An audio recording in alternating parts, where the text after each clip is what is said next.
welcome back to another video. So this time something a bit different. I've got a large box filled with vintage WWF Hasbro figures. I'll put a picture up now. Now this lot actually came from a few job lots I bought over the last couple of months. One of them, big lot of it came from my friend James, and some of it come from other people like JJ on Facebook groups. He's always been really good at getting me like really nice deals and good quality figures. So the plan with all these figures is to work out exactly what ones are going to go into my collection, what ones are going to sell off, and what ones I want to get graded.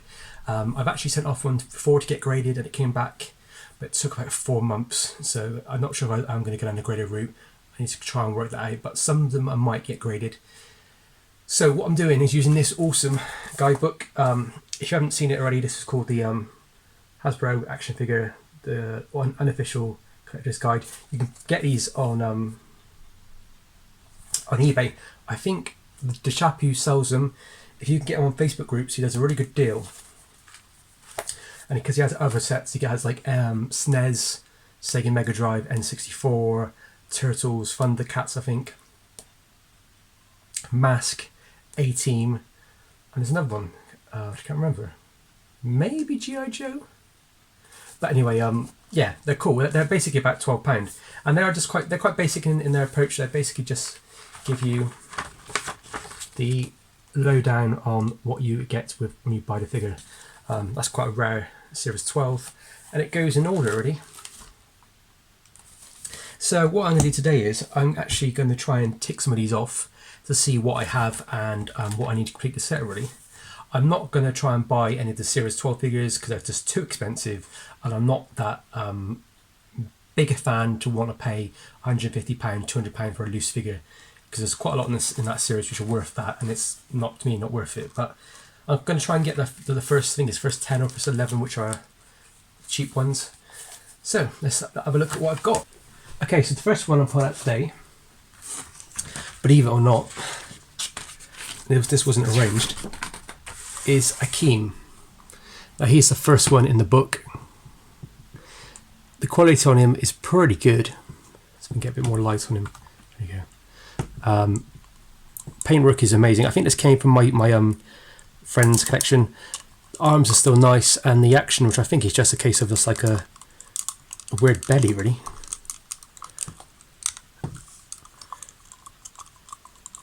I don't really know what he's supposed to do. It's one of those annoying figures where some of the figures, they have like arms which you'll see.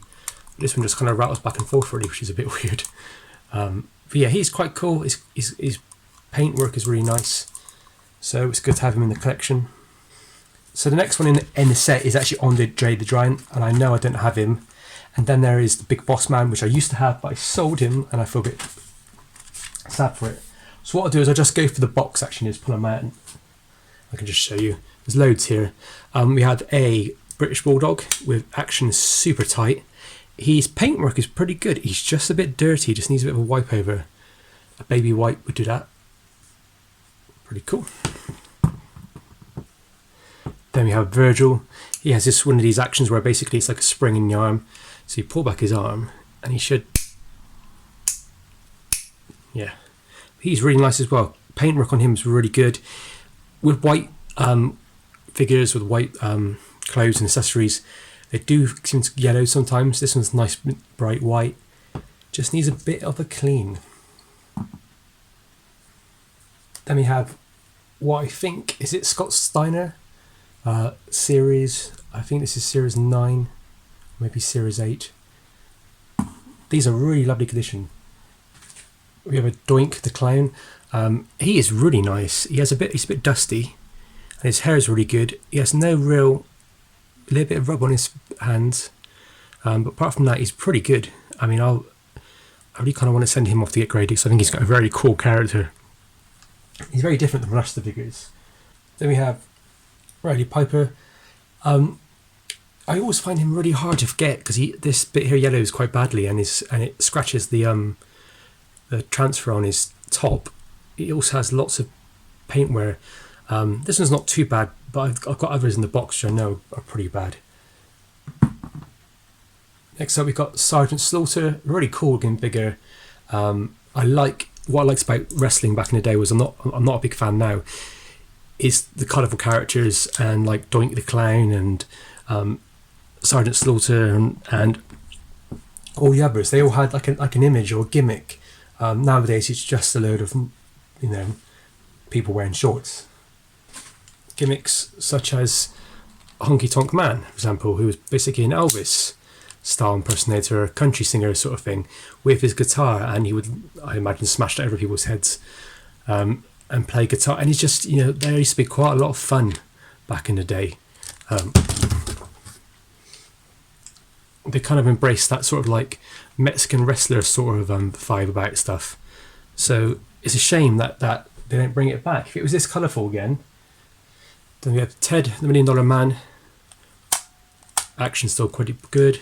This arm is a bit loose, but I think it should be like that. And then with his belt, not 100% sure if that's the right belt. Which one of these figures is going to fall over first? Then we have Ricky the Dragon Steamboat. He is missing his fins, like at the back. Unfortunately, I had him with the fins, mint condition, but I sold him last month as I was trying to raise some cash to make a purchase. Kind of slightly regret it, to be honest. Then we have another $1 Million Man. This is from Series 10 or Series 9, I believe. I think it's Series 9. He has that sort of punch like Virgil has. Pretty cool. In terms of figures, he's pretty boring, I suppose, but there's quite a few variations of him in this series. And then this is a figure set you would have got like as a 2-pack. This is the Nasty Boys. Not sure which one's which. They've got some paint rub on their legs, you can tell. I think that's a bit of like somebody splashed paint over them. I wonder if I can get it off. So overall, they're not the best figures in the world. They just got need a bit of a clean. This is a Macho King, Randy Savage. Not Macho Man. I think this is the one where he basically has like a staff and a hat, like a knight's crown. I've been trying to get hold of a good version of this for ages because I have the crown and I have the staff. But the problem with this is the gold shin pads and knee pads, wear really badly. They're really hard to find them with good paintwork. People ask like £50 for them with good paintwork, but they're not worth it. People don't pay it, but you'll get at least 25 with good paintwork. Now this is the Bushwackers. These are one of the 2 figures I remember having as a kid. His arm is really loose, but his picking thing is really good. And this one's really good as well. Paint's alright, not bad, not too bad. Gradable, maybe. But when I bought them, they came with the 2 caps. Now these 2 caps don't actually go with this variation, it goes with a different variation, which is slightly harder to find. I just realised I might have been saying that the rare ones were Series 12. There's actually Series 11, there isn't a Series 12. So next up we have Skinner. He's a bit of a different looking figure, isn't he? He's quite cool with his shirt on. His action's alright. You can hear it rattling though, can you? Yeah, not a big character, but one that looks good, better than modern. Next up we have the Mountie. Now I've had this figure for a while. He's really nice, really good quality. Action's perfect. I think I will get this one graded. This thing here, the I think it's called a shock stick, according to the guide. It's pretty rare. I mean, he cost, well, I can't remember how much it cost. I bought in a job lot, I paid a couple of $100 for everything, but it didn't come with his stick, really annoyingly, and these were selling for like £35–40 online, and you just couldn't get hold of them. But luckily I got a deal where it came with a figure and the stick, and I sold the figure for a small price, nothing special, but it just took a few pennies back, and it means I can get a stick at a relatively reasonable price. I think it was like £25 for the figure, so I sold the figure for like £5, so I got the stick for 20. A lot of money to pay for accessory, especially from WWF, because it should be it's not too old, it should be quite easy to get hold of, but it just costs money. This is a series that kept going up and up in price.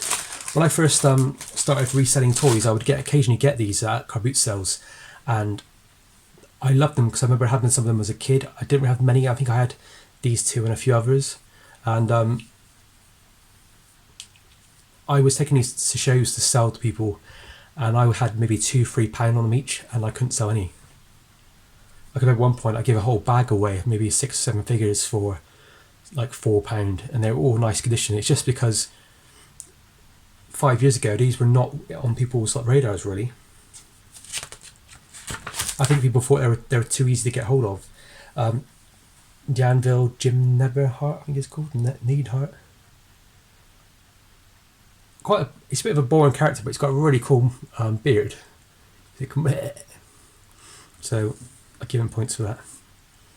But he doesn't really have any much of action either. It just has like a clothesline sort of thing. Next up we have a Jake the Snake. Doesn't have his snake. I do have one with the snake, so it's in here somewhere.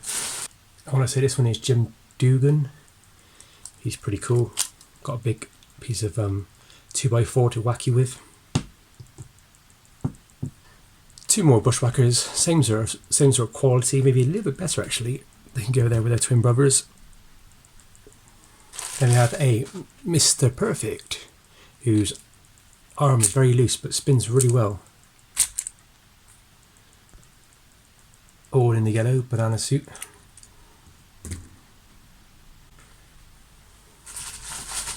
There's probably somebody out there who can tell me exactly how many of these figures there actually are, if you include all the variants and everything. I could just count for the book, I suppose, but that's going to take me a long time. I think it must be at least 90 figures, maybe 100 figures, maybe. Then we have, I was going to call him Mailman, that's not right, Reaperman. As in repo, not repro. His action basically is he just like has a really long neck. But you're supposed to, like, some of these figures you're supposed to press them down and they're supposed to bounce. But I find them the worst by far because they're really really hard to play with. I think my favourite ones are the ones that do like the clothesline really. You can literally knock down all your figures with them. Then we have another Roddy Piper. This one's actually much better actually. I think this is probably the better one. Very cool. Another one in the Nasty Boys. I'm not sure which one he is. Then we have a relatively nice is it Papa Shango with his necklace. Now, if anybody has this guidebook I'm looking at now, it actually shows it coming with a cape, which I don't think it is a real cape. I think that cape belongs to The Undertaker, the rare version of him. So I've never seen one of these with a cape or carded. Has his tattoos on both sides. Not a bad condition actually. Lovely and hard to find with his little necklace thing. Here's what I find all the time. It's the Texas Tornado. Yeah, it's a bit loose on his old action, but still pretty good. Nice paintwork. Yeah, I find him everywhere. When I was a kid, I think somebody had him. Maybe I had him, or a friend had him, or next to the neighbour. Really cool. These sort of figures. There's a bit of nostalgia in it. A lot of people don't like them because they say they don't look accurate, or they don't have multiple, articulation and stuff like that. But to me, this is fun. This is toys. I personally don't collect things like NECA or Sideshow because to me they're not toys at all. And anybody says they're toys, they're not. They're just nice display figures. But these are actual toys. They're supposed to be bashed up and played with and fight. So a little bit of wear is always never really a problem for me.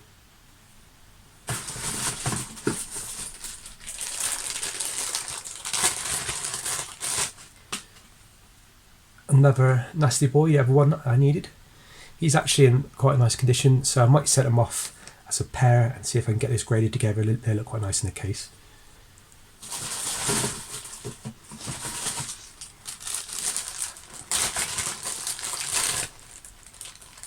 Another Mountie. Not in the best condition. I mean, he's good, but he's not as good as the other one, so I won't be keeping him in my collection. Any more Bushwackers, anybody? Because we have another one. Loose arm, tight stomping feet. It's quite a cool motion that is when you think about it. You're making a toy where they stomp on people. Hello guys, I'm back. Sorry my video cut out. So if you haven't seen, I've added a few more Bushwackers that I got in the box. I've got this cool Jake the Snake, if I haven't shown it already, who unfortunately his tail was missing.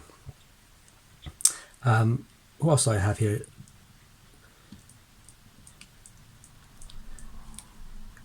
Randy Savage, the Macho King. His pads are worn, like I said, they're very, very difficult to get in good quality. But he's got his crown and his staff. What else have I missed? Sorry, basically my camera cut out, which is really annoying, and I didn't realise because it's rubbish. Warlord. Very, very cool. Right, what else do we have? We have quite a few figures in here. Bret Hart, unfortunately his heart is scratched and his action is pretty poor, but he looks quite good. Displays well. I think we've got quite a lot of figures here. I mean, I don't want to say I've got every single figure in the line, but I think I've got a good 50%. This one is called Nails. He's a bit of a strange looking character. His action's really kind of broken, and that one's really stiff. He's got some wear on him as well. One of the Road Warriors, and as always, their spikes are split off. I remember as a kid, I had one of these. I had a set, and when I got a bit older and didn't play with it, I used to bite the spikes off, which is horrible when you think about it. But they're one of my favourite figures. And here's the other one. This one's quite nice with the spikes. Unfortunately, he's just a little bit of chipping. And they're quite hard to get these ones in mint condition because all those little details adds up. There we have, is it Fatu the head shrinker guy? He's one of those annoying ones that does that, which is a bit weird. Don't know why anybody would want that as a gimmick. This one, who is, I think I find him quite often as well. I think his name is Tanaka or something like that. Yeah, I remember lots of kids having that one for some reason, but I don't remember him as a character. Another $1 Million Man. This one, his arm is dead, so I might just job lot him on taking the shows. Somebody might customise him. And I think these are called the Demolition Team. They come with masks. So there's like 3 different versions basically, I think. Maybe they did a 2-pack and they did other ones. And then we have the Typhoon. So guys, here it is. Here is a whole lot of figures I got. I didn't pay. I paid up for them. I didn't pay cheap prices for them. But the reason I paid up for them was because the quality of the actual paintwork and the art and the action of most of them were still working. I would say a majority of these came from my friend's collection. I'd say at least 50%. Some from a collection of stuff I had before. Some I bought off JJ on Facebook groups. Some I just bought off Facebook groups. Some I found at toy shows. Some I found at car boot sales. In all fairness, a lot of people might think this is quite an expensive collection to put together, but actually it's not. If you budget yourself every month, and you could spend £25 and you can come away with 3 or 4 figures if you're lucky. Some of the rare ones are worth a bit more. Like Honky Tonk Man, for example, there's people out there asking £50-60 for him, and it's a bit silly because he's not worth that. You can get him for £20 if you wait, and you can probably get him for £25 if you just look on eBay now. So don't pay over the price, guys. There's lots of people out there trying to convince people to pay over the price, and it's not worth it. These are not super rare figures. These are figures that loads of kids enjoyed back in the day. Loads of kids loved these. I do have the ring as well. As I said, I'm not a massive WWF fan. I'm not a wrestling fan really, but I do love this colourful kind of period where I think a lot of effort was put in to make it look good. And as figures, I think they're awesome. I think they're really, really cool. You can't go wrong with figures like this as a kid. You know, they look like bad guys. The good guys look like good guys. And you can have a lot of fun with them. Now, I do have a lot of duplicates. I will be going through my book to see how many I have and what I don't have. If you do see something here which I do not have, I would be interested in buying. Maybe not right now, because I'm trying to save up for something else. Save up for a really rare thing that I've always wanted. But I would be interested if there's like Andre the Giant is the one I want the most. and probably Ric Flair. I can never find Ric Flair anywhere. And of course, this down here is a bag of accessories. There is the blue and the black flag, which I think one of them's for the figure, if I'm right, and one of them's for one of the rings. There's another Jake the Snake in there, maybe, yeah, one Jake the Snake in there. Well, his snake, shall we say, not a euphemism, which is actually in quite good condition. I just need to find another Jake. Actually, this figure one here, this one might do it. He's pretty good. I got the helmets for the Demolition Team and another belt or two. So yeah, some of these will go off to get graded. I think I want to grade the Mountie with the cane. And if I can get a Macho Man looking really nice, I might send them off to get graded as well. Not all these figures will be graded. Some of them will be with me at toy shows. So if I got some spares, I will take along the spares to a toy show. I'm hoping to eventually have a cabinet like I keep on and on about, where I can actually display all this stuff. I've got 1 or 2 in my other room, but I want it to all go in this current room right now. Anyway, thank you very much for watching. I do appreciate it. Please like and subscribe for some more videos. I'll be doing loads more videos in the next couple of weeks. There's a few more toy shows that I'll be going to.